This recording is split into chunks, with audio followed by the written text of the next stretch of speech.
Powered by the Montana Television Network. This is the 530 News on Q2, Montana's news leader. Good evening and thanks for joining us. I'm Russ Riesinger. Janelle is off tonight.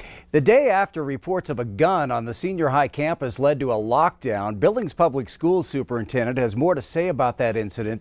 This was the scene yesterday afternoon as police swarmed the senior high campus searching for weapons after reports of two possibly armed people in Pioneer Park who were heading toward the school. Two males were later detained away from the school. The guns turned out to be airsoft pistols that look very much like a real weapon.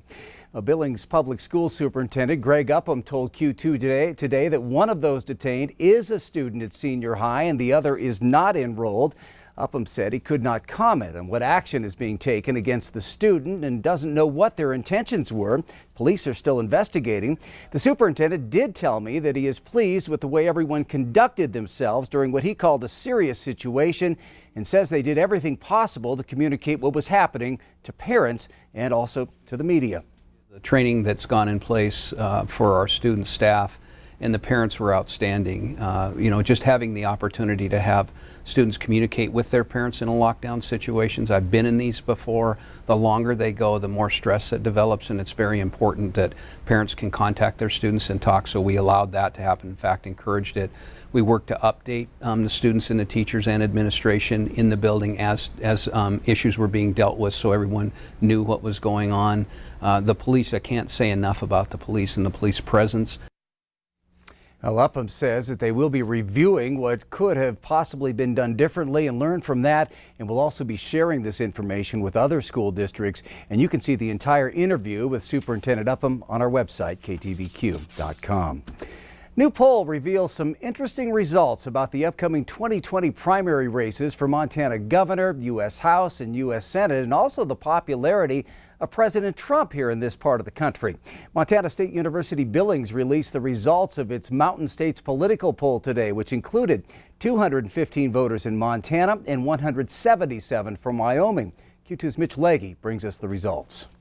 The race for Montana governor and Montana's U.S. House seat are still wide open, according to a new MSUB Mountain States poll. Let's take a look at some of the results. In the race for Montana governor, it's still wide open.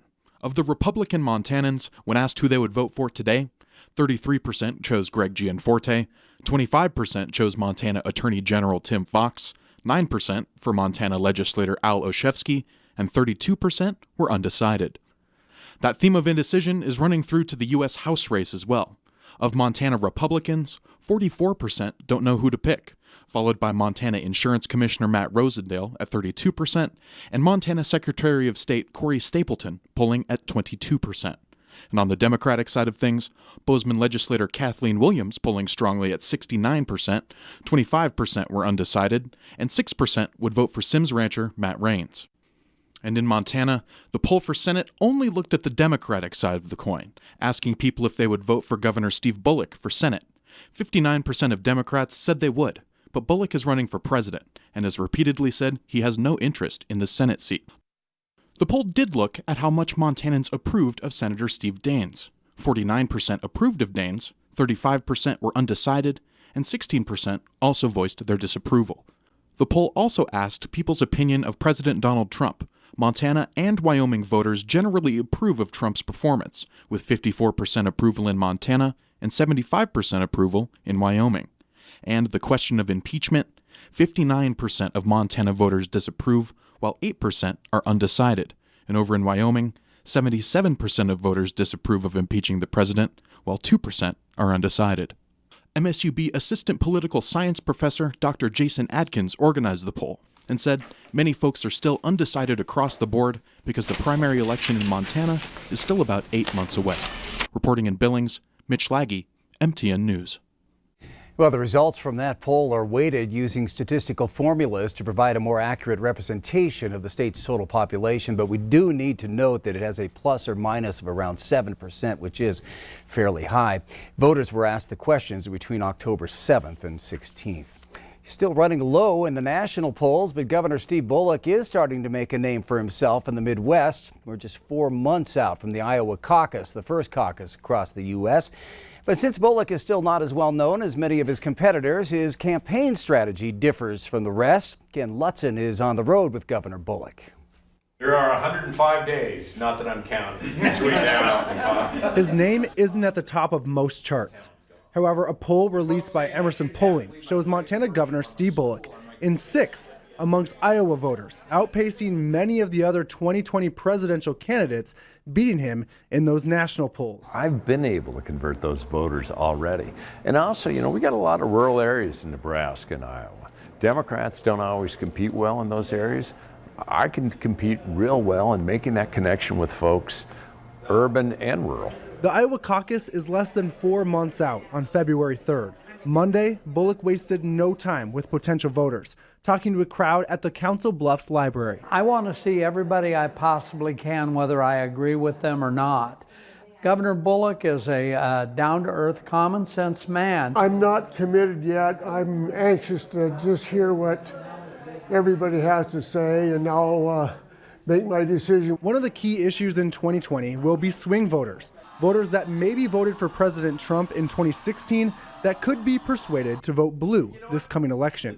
And Governor Steve Bullock says he has experience doing just that, especially in rural America. If we can't make connections in those areas, we're not going to win. And I've made the connections, won 3 times in a red state, not by compromised values, but by actually getting stuff done. Bullock has visited Iowa 14 times and says he will continue to work on his ground game as other Democratic candidates focus on the debate stage.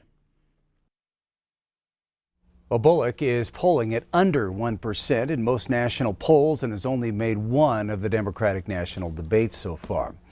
The election for Montana's open U.S. House seats is many months away, but already the candidates running for that office have raised nearly $2 million in campaign funds. So where's all that money coming from? MTN's chief political reporter, Mike Dennison, gives us an inside look.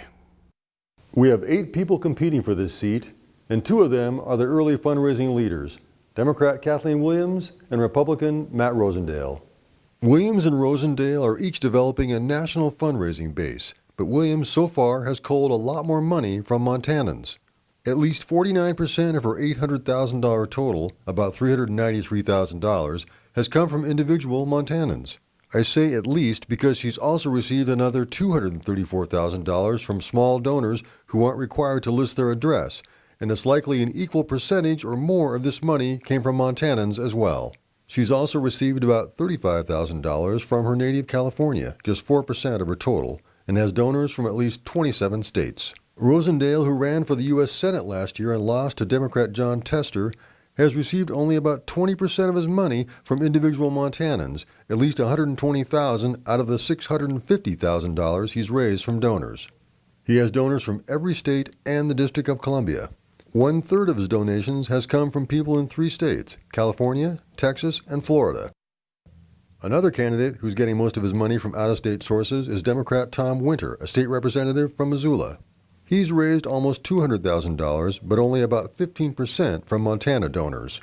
Winter is originally from Kansas City, and almost 1/4 of his money has come from either Kansas or Missouri. The other candidates are getting the majority of their campaign cash from Montanans, but they've also raised a lot less of it.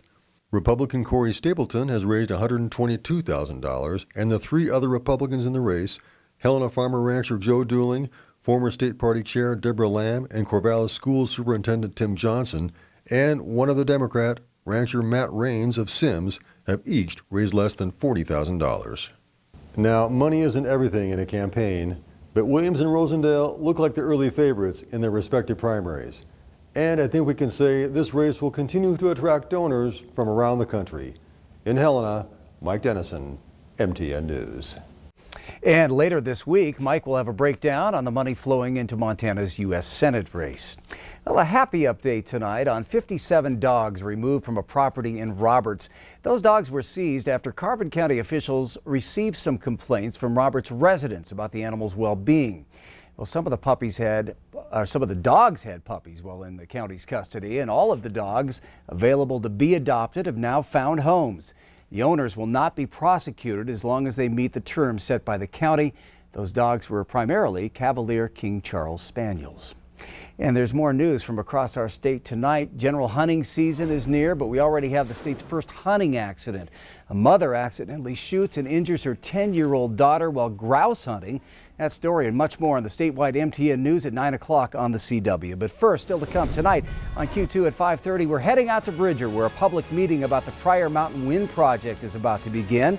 Then later in sports, Scott will show us how Glendive's volleyball girls are making noise this late season and what it might mean for a trophy.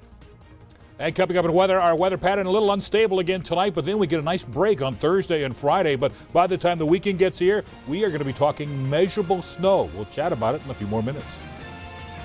You're watching MTN News with Janelle Slade and Russ Riesinger. Storm Tracker weather with Bob McGuire. And sports with Scott Green. This is the 5:30 News on Q2, Montana's news leader.